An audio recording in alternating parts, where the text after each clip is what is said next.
So this week's session, the topic is the healing power of our beauty rituals. So before we dive into the weeks ahead where we're talking about product specifics and nutrition, I wanted to lay this foundation of why beauty is important for all of us and why you should welcome it into your life and celebrate the benefits, even beyond how it makes you look in the mirror or how it makes you feel. So we're going to talk about that today. I believe that beauty has the power to change much more than your appearance. But why is it so meaningful? Why is it such a presence in our lives? This is a question that I have explored on so many levels since I first started working in beauty more than 20 years ago. When I would, just started as an intern at a beauty magazine, I would talk to people about my job, and people in all walks of life would get so excited to talk about beauty and self-care and the practices that were meaningful to them. And I'm talking, some people who didn't care anything about makeup at all or didn't, weren't interested in skincare, but really just wanted to talk about the practices that were meaningful to them and made them feel good. And this is a question that I've explored through the years and just continue to talk about with people. Why is beauty so powerful? Why is it such a presence in our lives? Now, what you can do right now is just think of one way that you experienced beauty, maybe through your personal care or your grooming routine today. Maybe it was over the weekend. Think of a specific sense-related moment. It could be a scent, maybe something that you smelled somewhere in your home or out somewhere. Maybe it was a touch. Maybe you were applying a product. Maybe you had someone give you a massage. Maybe it was just a feeling in a moment of something that uplifted you. Did you have any kind of a beauty-related connection to one of those feelings recently? I'd love to hear if you want to share, but just put yourself back in that moment just for a minute and remember how your body felt. How did it shift your mind? How did your emotions change in that moment? And right there, that's an example of the physical benefits of beauty and of self-care for our bodies that go so far beyond whatever we're doing to our face and our skin and our hair. I really believe that we should celebrate personal care as a fixture in our lives because it conveys such important physical and emotional benefits.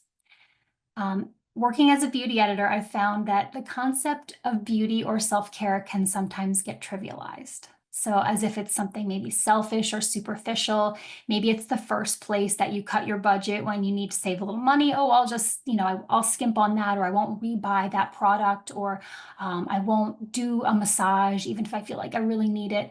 But the secret of self-care is that it supports thriving. It supports your emotional resilience, and often it supports your joy. Now, that really matters with your connection to whatever the practice is that you have in your routine. Or maybe it's a smell or a product or a sensation. What's your joy connection to that? And we can explore a little bit of that today too. But in general, self-care is really there to support your thriving, your emotional resilience, and your joy. The other level here is that self-care encourages healing. And I want to put a full stop on that sentence and just let it sink in. So as you care for your body, when you put your body in that calm, relaxed, parasympathetic state, you are encouraging healing to happen. Your body heals best in that calm, parasympathetic state. So anytime, whatever practices you have, whether they are self-care related or otherwise, taking a walk in nature, gardening, reading a book that brings you joy, that is going to be a practice that encourages healing. So much of that falls into that self-care and beauty space. So this is our time to celebrate it and focus on it this week. Now, I came across a quote a year or two ago when I was preparing a presentation for a hospital network on self-care and the science-backed benefits of self-care. And this is a quote from the American Psychological Association in reference to the mental health benefits of self-care. And that quote was simply that self-care has never been more important.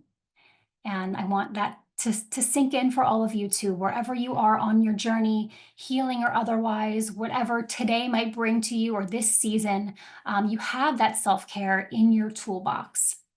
So, what is self care when we talk about it? Broadly, it's simply looking after your own health. And you can do that in a lot of ways. In this situation, we mean self care as taking care of your own body. So, practices that fall into the beauty and the grooming categories. Now, the benefits of those practices extend to our immune health, to our longevity, and we'll talk about why that is, to healing, as I mentioned, to sleep, which we will look at in one of our sessions in a few weeks, productivity, focus, day to day happiness. All of these things fall under the benefits of looking after our own health and helping ourselves to feel like our best self. Those practices also help us to feel cared for. They help us show up as our best selves. They help us recover.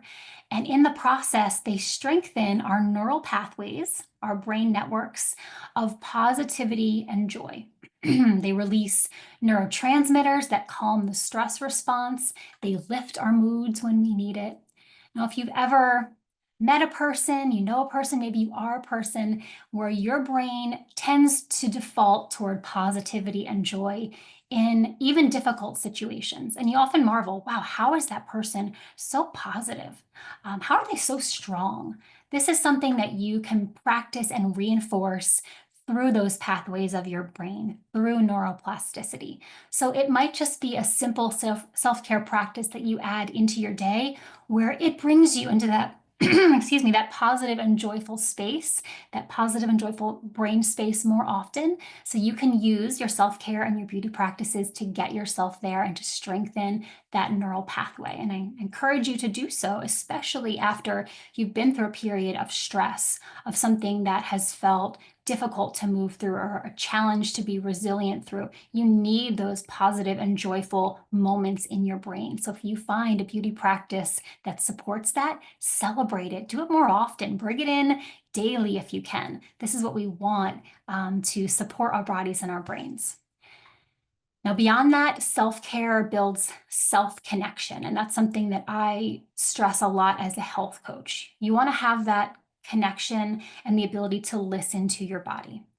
Sometimes we call that intuition, being able to recognize when something is working for you, when something doesn't work for you, when you have a certain gut feeling in different situations. Self-care strengthens our ability to listen and to respond to those messages. Also, the ability to recognize and meet your individual needs, right? So, any part of a treatment journey, of diagnosis, healing, and beyond, anything in life is going to require you to recognize and meet your own individual needs because one size fits all is not going to work for all of us. So we're in this communication with our body, we're checking in with our body, and our self-care practices help us to do that and to individualize them so they really meet our needs for what we need. I often say, get in the habit of waking up and sometime in the morning ask yourself, like, what is it that I need today? Maybe you're going to say, I just need like a really good meal this morning. Or maybe it's, I need a walk in nature. Maybe it is, I need to listen to a funny podcast and just laugh this morning, or call a friend who I know is going to make me laugh. But get in the practice of asking yourself, what is it that I need today? And sometimes that response might be beauty and self-care related.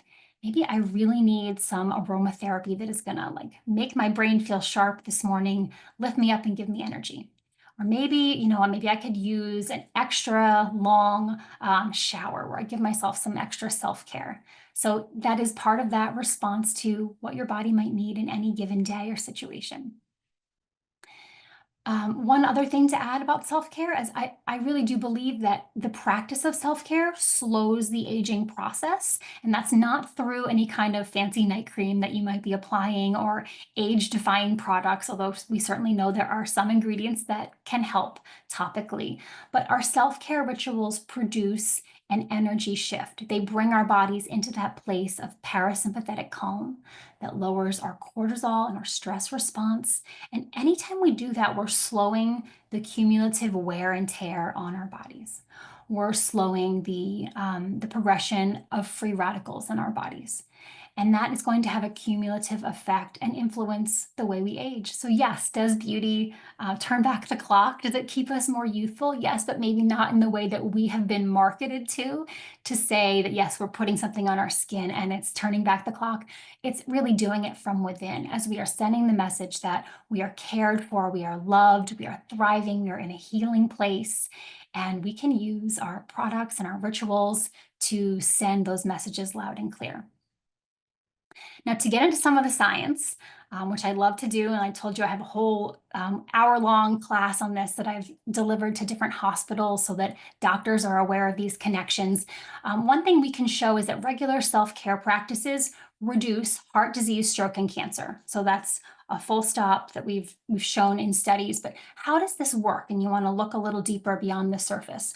Well, the first thing is that regular self-care practices lower our inflammatory cytokines. So we know we're lowering that inflammation in our body. Inflammation is a precursor to a lot of chronic issues that we don't want to get. Also, a precursor to a lot of the beauty and age-related issues that might come extra fast if we've been under a lot of stress or we have a lot of inflammation in our bodies. So again, lowering our stress response and lowering our inflammatory cytokines. Also immune related, our self-care practices increase our lymphocytes, which are the powerful immune defense cells that we need to defend our bodies from intruders. So we are supporting our immune system in the process. We're increasing our happiness neurotransmitters. We are reprogramming those pathways of the brain, as I mentioned earlier, allowing you to default toward calm, toward resilience, toward moments of joy. Also, in the same vein, it's kind of putting you back in control of the narrative. Having a tool that is easy, is often inexpensive, that you can use to change your mood and your energy in any given moment on a difficult day, in a difficult period. You are back in control of that narrative.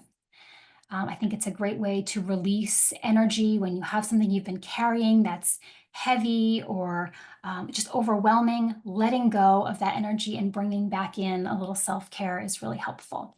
So again, resilience, that quality is named as having a profound influence on the way we age and the way we heal. But resilience is fundamentally rooted in our personal energy. It's built one choice at a time, one practice at a time, and certainly one day at a time in our bodies. So these self-care practices we'll be talking about over the next 6 weeks are one of those tools. So another quote that's kind of neat, from Southern New Hampshire University: engaging in a self-care routine has been clinically proven to reduce or eliminate anxiety and depression, reduce stress, improve concentration, minimize frustration and anger, increase happiness, and improve energy. So in that sense, we're looking at our self-care practices through the lens of our mental and emotional health, what it can do to our brain and to the way we respond to the world around us. So again, more power on a different level of the physical.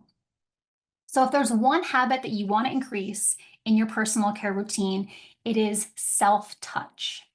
Now, this could be you touching your own skin. It could also be someone else giving you a massage at home or giving you a hug or a snuggle, a cuddle. That power of touch has established emotional, mental, and physical benefits. So we know it's going to increase serotonin, that happiness neurotransmitter, oxytocin, which is the cuddling, sort of bonding hormone, dopamine, which gives us that feeling of joy and reward.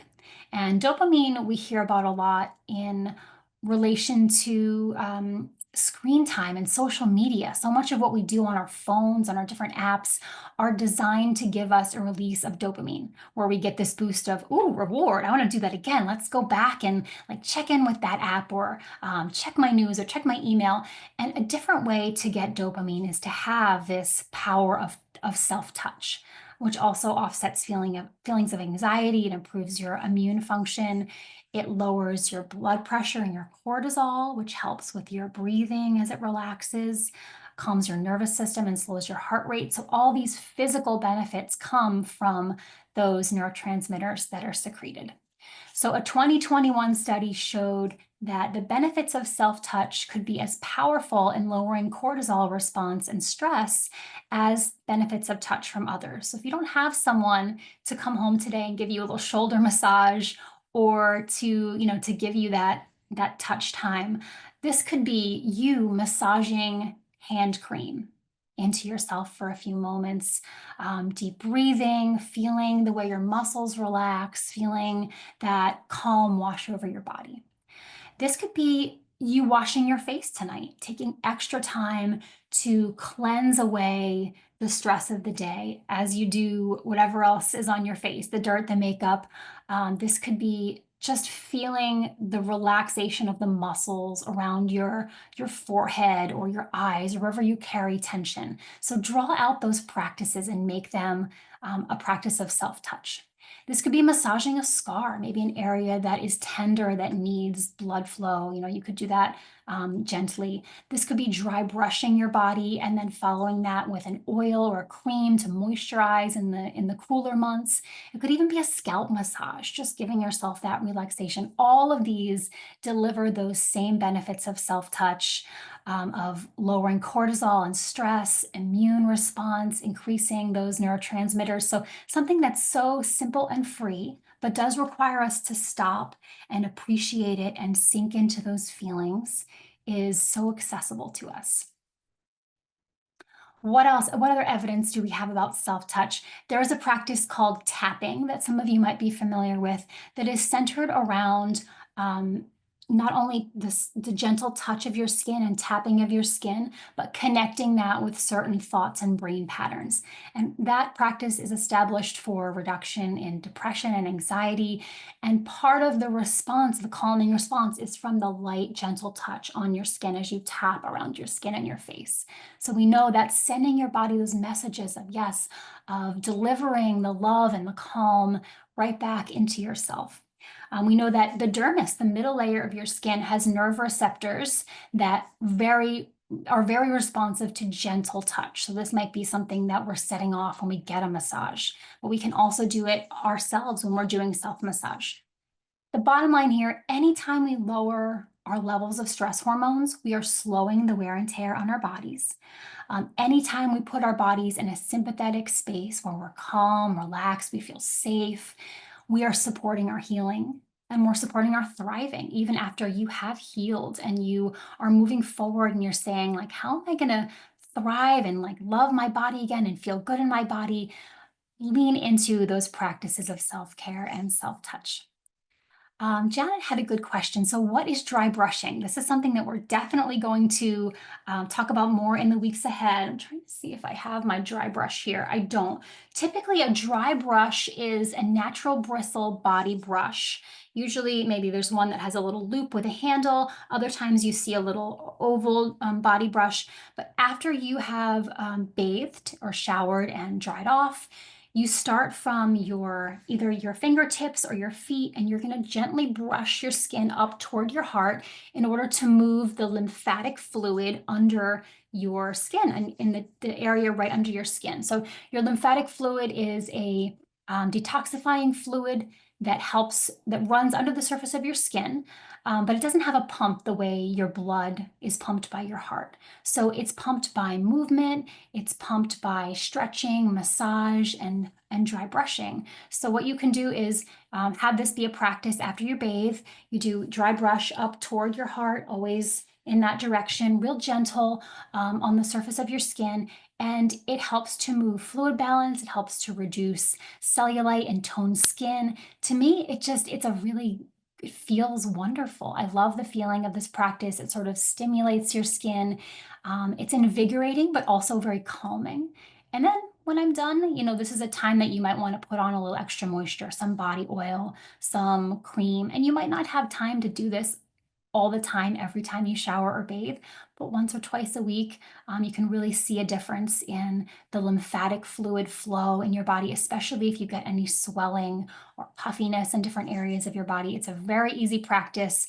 Really, the only expense is just that natural bristle body brush, of which I will show you some examples in the weeks ahead. But it's a fantastic practice. Just another way, if you're not into skincare or you don't love putting on makeup or products that have a fragrance, there's another way that you can really connect to your body and give yourself the benefits of touch. So great question. And definitely we'll get more into dry brushing and the benefits in the weeks ahead. So we're already at our 20 minutes for today, but just to give you a preview of next week. So we're going to talk about tips for shopping next week. We're going to get really practical and just knowing that maybe as you're running out of products, you want to go look in some stores and find the healthiest personal care during your treatment and beyond. We're going to go over what you need to know to make those trips, to make those choices, and pick the products that are going to deliver the benefits that we talked about today in those healing powers of our beauty rituals. After that, we'll do a week that it's called Beyond Skincare. So our practices that support beauty and well-being. We'll include dry brushing in there.